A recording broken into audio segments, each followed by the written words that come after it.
दोस्तों आज मैं बताने जा रहा हूँ किस तरह से हम घर बैठे मोबाइल से अपने आधार कार्ड का एड्रेस किस तरह से चेंज कर सकते हैं। जब हमारे आधार कार्ड में यदि हमारा कोई एड्रेस गलत है, किस तरह से हम उसको सही कर सकते हैं। इस ऑनलाइन प्रोसेस के बारे में हम पूरी जानकारी आपको देने जा रहे हैं। सबसे पहले हम आप गूगल पर आ जाते हैं। यहाँ पर हम UIDAI सर्च कर लेते हैं। UIDAI सर्च कर लेते हैं। सर्च करने के बाद हमारे सामने इस तरह का पेज खुलकर सामने आ जाता है। यहाँ पर हम सबसे ऊपर वाले ऑप्शन पर ओके करेंगे। सबसे ऊपर वाले ऑप्शन पर ओके करने के बाद हमारे सामने इस तरह का पेज खुलकर सामने आ जाता है। यहाँ पर हमें अपना लैंग्वेज सिलेक्ट करना है, जिस लैंग्वेज के ज़रिए हम आगे बढ़ना चाहेंगे। हम इंग्लिश सेलेक्ट कर लेते हैं। लैंग्वेज सेलेक्ट करने के बाद हमारे सामने इस तरह का पेज खुलकर सामने आ जाता है। यहाँ पर हम अपडेट आधार वाले ऑप्शन पर ओके कर लेते हैं।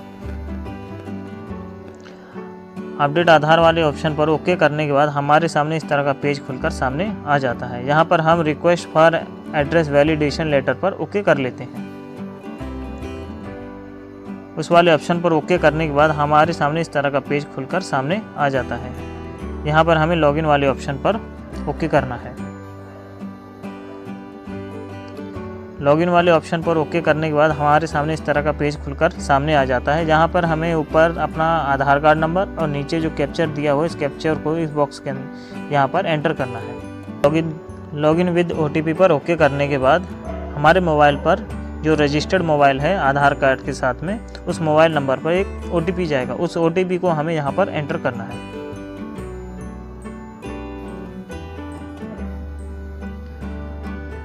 दोस्तों हमने OTP एंटर कर लिया है। इसके बाद हमें लॉगिन वाले ऑप्शन पर ओके कर लेना है।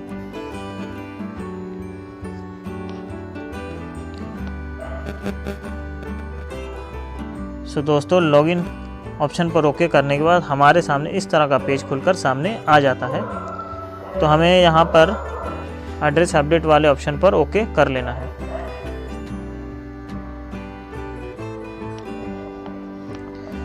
एड्रेस अपडेट ऑप्शन पर ओके करने के बाद हमारे सामने इस तरह का पेज खुलकर सामने आ जाता है। यहाँ पर दोस्तों दो तरह के ऑप्शन दिए हुए हैं। यदि हमारे पास खुद का कोई एड्रेस प्रूफ नहीं है तो हमें नीचे वाले ऑप्शन पर ओके करना है।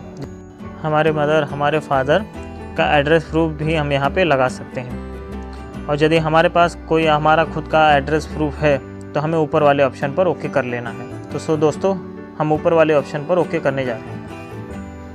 ऊपर वाले ऑप्शन पर ओके करने के बाद प्रोसेस टू अपडेट आधार पर ओके कर लेते हैं।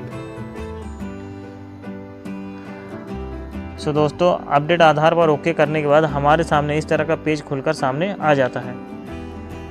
दोस्तों यहाँ पर कई सारे ऑप्शन दिए हुए हैं।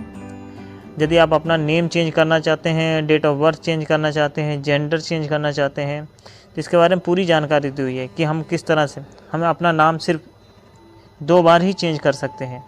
डेट ऑफ बर्थ सिर्फ 1 बार ही चेंज कर सकते हैं। जेंडर जो है उसको भी हम 1 ही बार ही चेंज कर सकते हैं। परंतु एड्रेस अपडेट के लिए हमारे पास कोई लिमिट नहीं दी हुई है, हम कई बार चेंज कर सकते हैं। इसलिए दोस्तों हम एड्रेस अपडेट वाले ऑप्शन पर ओके कर लेते हैं। ओके करने के बाद प्रोसेस टू अपडेट आधार वाले ऑप्शन पर ओके कर लेते हैं।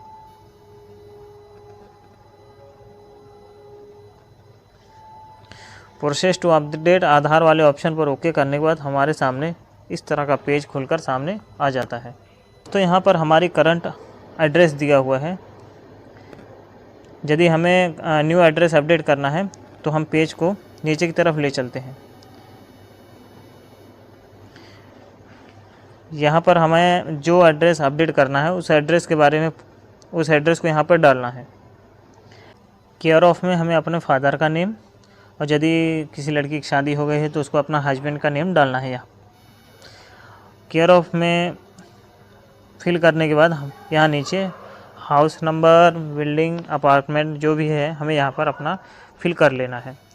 और उसके बाद नीचे स्ट्रीट, रोड या लैंडलाइन लैंड जो भी है वहाँ पे हमें अपना वहाँ का एड्रेस यहाँ पे भर लेना है।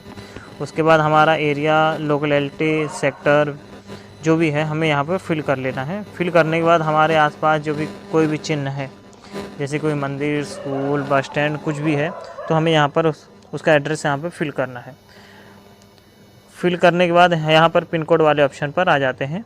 पिन कोड वाले ऑप्शन पर हमें अपना पिन कोड डालना है। पिन कोड डालने के बाद ऑटोमेटिक ही हमारा स्टेट डिस्ट्रिक्ट सेलेक्ट हो जाएगा। तो दोस्तों पहले हम ये सब फिल कर लेते हैं, उसके बाद आगे बढ़ते हैं। दोस्तों हमने अपना पिन कोड एंटर कर लिया है। इसके बाद हमारा स्टेट और डिस्ट्रिक्ट सामने आ गया है। उसके बाद हमें अपना विलेज सिटी जो भी है हमें यहाँ पर सेलेक्ट कर लेना है। सिटी सेलेक्ट कर लेने के बाद हमारे सामने नीचे इस तरह का पेज खुलकर सामने आ जाता है। यहाँ पर हमें अपने डॉक्यूमेंट अपलोड वाले ऑप्शन पर ओके कर लेना है। यहाँ पर दोस्तों 2 तरह के ऑप्शन दिए हुए हैं। यदि आप मैनुअली अपलोड करना चाहते हैं तो मैनुअली अपलोड कर सकते हैं, और यदि डिजिटल तरीके से अपलोड करना चाहते हैं तो डिजिटल वाला ऑप्शन भी दिया हुआ है। यहाँ पर हमें select valid supporting document type वाले ऑप्शन पर ओके कर लेना है। दोस्तों यहाँ पर ओके करने के बाद हमारे सामने इस तरह का पेज खुलकर सामने आ जा रहा है। दोस्तों ये उस डॉक्यूमेंट की लिस्ट है जो हमें आधार एड्रेस अपडेट करने के लिए क्या क्या डॉक्यूमेंट चाहिए। तो हमें हमारे पास जो भी डॉक्यूमेंट है जैसे गैस कनेक्शन, इंडियन पासपोर्ट, किसान पासपोर्ट, फ़ोटो पासबुक है, यदि किसी तरह का भी कुछ भी हमारे पास जो भी एड्रेस प्रूफ है यहाँ से हमें सेलेक्ट कर लेना है। यहाँ से सेलेक्ट कर लेना है। सेलेक्ट कर लेने के बाद हमारे सामने इस तरह का पेज खुलकर सामने आ जाता है। तो यहाँ पर हमें ओके कर देना है। ओके कर लेने के बाद हमारे सामने नीचे view detail and upload document वाला ऑप्शन आ जाता है। View detail and upload document वाले ऑप्शन पर ओके कर लेना है। डॉक्यूमेंट अपलोड करने से पहले जो हमारा डॉक्यूमेंट का साइज़ है 2 MB से कम होना चाहिए। दोस्तों यदि आपने अपने मोबाइल से अपने डॉक्यूमेंट की फ़ोटो खींची है तो उसका साइज़ 2 MB से कैसे कम करना है उसका लिंक हमने अपने डिस्क्रिप्शन में दिया हुआ है, जहाँ पर जाकर आप देख सकते हैं किस तरह से हम अपने डॉक्यूमेंट का साइज़ PDF, JPG या किसी अन्य फॉर्म में किस तरह से 2 MB से कम में कन्वर्ट कर सकते हैं। तो हम view detail and upload document वाले ऑप्शन पर ओके कर लेते हैं। व्यू डिटेल एंड अपलोड वाले ऑप्शन पर ओके करने के बाद कंटिन्यू टू अपलोड वाले ऑप्शन पर ओके कर लेते हैं। तो इसके बाद हमें एक अपना डॉक्यूमेंट सेलेक्ट करना है जो यहाँ पर हमने ऊपर ऑप्शन में सेलेक्ट किया हुआ है।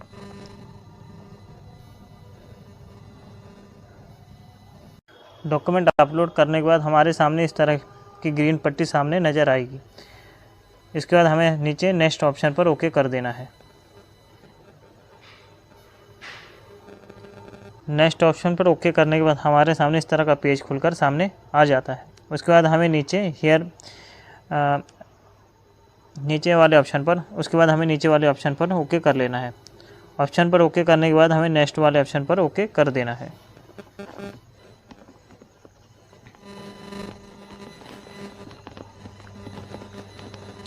दोस्तों नेक्स्ट वाले ऑप्शन पर ओके करने के बाद हमारे सामने इस तरह का पेज खुलकर सामने आ जाता है, जहाँ पर हमें एड्रेस अपडेट के लिए 50 रुपये पे करने होते हैं। तो इसके लिए हमें सबसे पहले नीचे वाले ऑप्शन पर ओके कर लेना है। ओके करने के बाद हमें रोजर पे वाले ऑप्शन पर ओके कर देना है। रोजर पे वाले ऑप्शन पर ओके करने के बाद हमें मेक पेमेंट पर ओके कर देना है।